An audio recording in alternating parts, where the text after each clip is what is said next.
C'est dans une ambiance fiévreuse, tout juste avant la sortie du guide Michelin 2017, que nous avons rencontré Fabien Mingus dans son restaurant Le Cygne à Gundershofen. Il revient sur la dernière distinction qu'a obtenue son établissement, une récompense attendue et méritée. Pour moi, le Bib Gourmand, c'était une évidence pour ce restaurant-là, parce que pour moi, c'est toujours été important de figurer dans le Michelin et d'avoir une récompense. On a aussi envie de bien manger à un prix moindre. Et les critères du Michelin pour le Bib Gourmand, c'était un menu à 32 € de base, qui est proposé pendant tous les services quand vous êtes ouvert. C'était vraiment l'objectif et j'étais très heureux au mois de janvier pour tous les gens qui travaillent ici, pour nous, que notre premier objectif était atteint et voilà. Pour le jeune chef propriétaire du Cygne, mais aussi de l'Arnsbourg, il fallait que l'ambiance et la cuisine que proposent les deux restaurants soient bien distincts. Pour le Cygne, Fabien n'est pas à la course aux étoiles, bien au contraire. Avec son expérience et le savoir-faire de son chef Jean-François Royer, il essaye de démocratiser son établissement gundershofenois. C'est un peu les recettes qu'on faisait dans le temps, qu'il y a 20-25 ans, on peut les remettre au goût du jour, avec toujours les produits de qualité. Et puis c'est un peu la cuisine que j'aime faire, quoi. C'est des plats un peu traditionnels, des plats en sauce, avec des accompagnements assez simples, mais avec des produits toujours frais et de qualité. Avec le critère principal d'un menu à 32 € avec une entrée au choix, un plat au choix et un dessert au choix, Fabien Mingus a gagné son pari avec toute son équipe du Cygne. Pour lui, il faut retrouver le goût de la cuisine familiale améliorée. On obtient ce Bib Gourmand pas juste parce qu'on a un menu à 32 €. C'est toujours été le cas du Michelin. Vous recevez une distinction pour la régularité de ce que vous faites. C'est une cuisine, je pense, gourmande et il faut qu'elle le soit ici vraiment. Depuis notre interview, le palmarès du guide Michelin a été dévoilé. Pour l'équipe du Cygne et de l'Arnsbourg, cette année 2017 a l'air de commencer sous une bonne étoile. Fabien Mingus peut être fier, puisque l'Arnsbourg a été récompensé du prestigieux macaron tant attendu. La nuit est tombée sur Hofwiller. Dans la mairie, le conseil municipal est réuni. Merci d'être venu pour cette nouvelle séance du conseil municipal. Les premières décisions du soir ne vont pas tarder, mais pour qu'elles soient valides, il faut que le quorum soit atteint, c'est-à-dire que suffisamment de conseillers soient présents. Tous ont été convoqués et ont reçu le procès-verbal de la séance précédente. Il est approuvé à main levée. Donc vous proposez d'approuver, qui est pour l'approbation de ce PV. Ce sont des règles de droit qui imposent à ce que la convocation arrive chez chaque conseiller 5 jours avant la date du conseil. Et c'est à peu près la seule règle. Ensuite, l'ordre du jour est fixé par le maire. Donc le maire a la main mise sur l'ordre du jour, c'est-à-dire sur les points qu'il souhaite voir présentés au conseil municipal. Et sur le déroulement concret ou la présentation de chacun de ces points, chaque maire a, je crois, sa propre façon de le faire.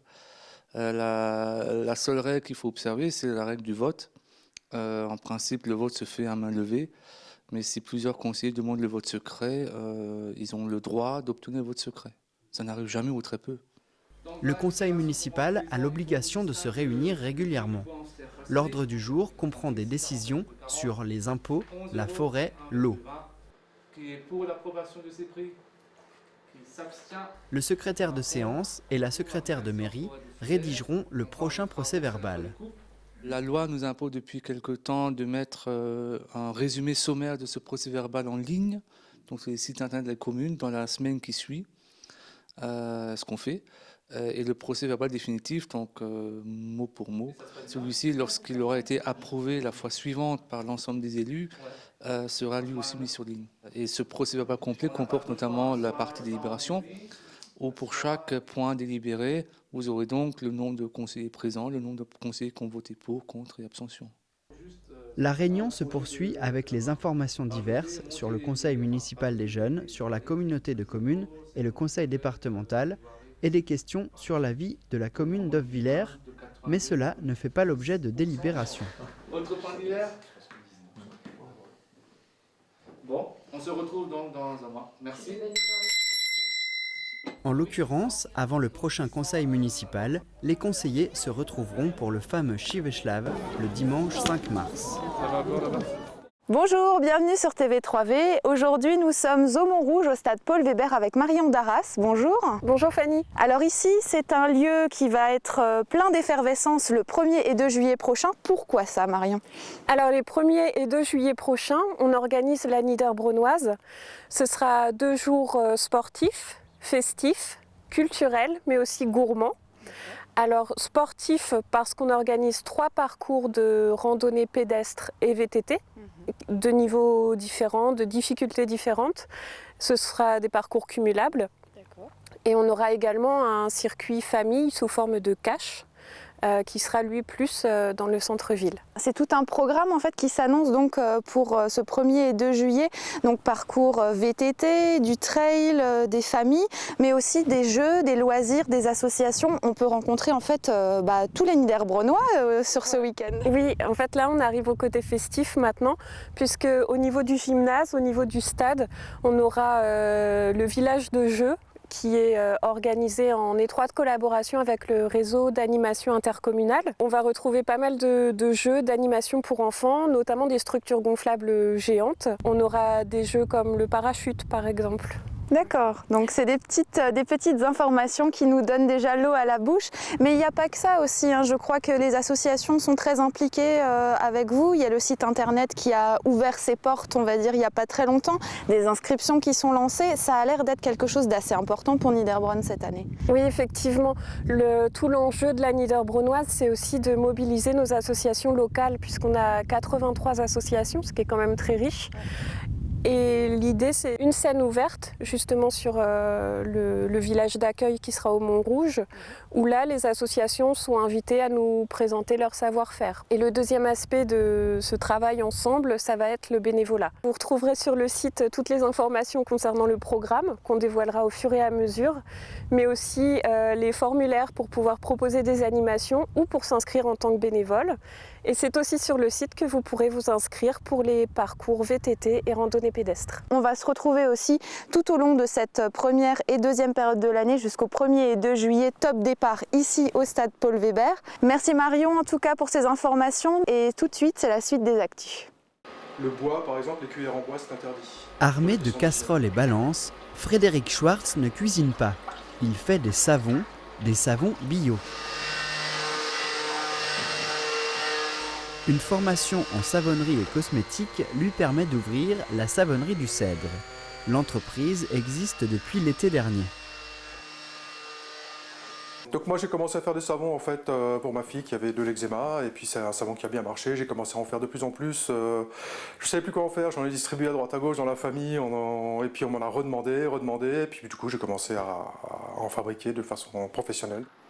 La production du jour est un shampoing solide avec son ingrédient naturel principal, le beurre de karité. Le shampoing solide, ça se fabrique comme un savon, donc on va faire fondre le beurre de karité, l'huile de coco qui est solide à la base, mélanger après avec de l'huile d'olive, de l'huile de ricin. Et tout ça on va le monter à 45 degrés, juste un tout petit peu chauffé. On va rajouter donc de la soude pour saponifier en fait l'ensemble. Tout ça, ça va être mixé, on va rajouter le rassoul, les huiles essentielles et au bout d'un moment, quand ça va commencer à prendre, on va mettre en moule. Et là, ça va rester pendant 24-48 heures en moule. Et ensuite, on va démouler, découper, mettre sur des clayettes, faire sécher pendant 6 semaines et le produit sera prêt. Frédéric utilise la saponification à froid, une technique longue mais qui apporte plus de douceur et d'hydratation. Sans sodium lauryl sulfate qui est le produit chimique qu'on retrouve dans tous les shampoings qui est agressif pour le cuir chevelu et donc moi je me refuse à bosser avec des produits chimiques. Tous mes parfums en fait ce sont des huiles essentielles, je travaille sans fragrance chimique, sans colorant, c'est des poudres minérales broyées pour faire les couleurs. Voilà, du 100% naturel et tous mes ingrédients sont certifiés bio. Une fois démoulés, les shampoings sont découpés avant séchage.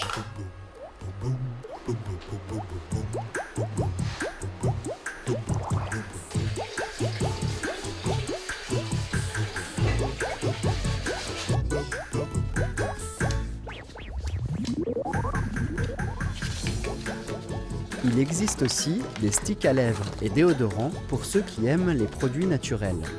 Tout ceci se retrouve en magasin bio et en pharmacie.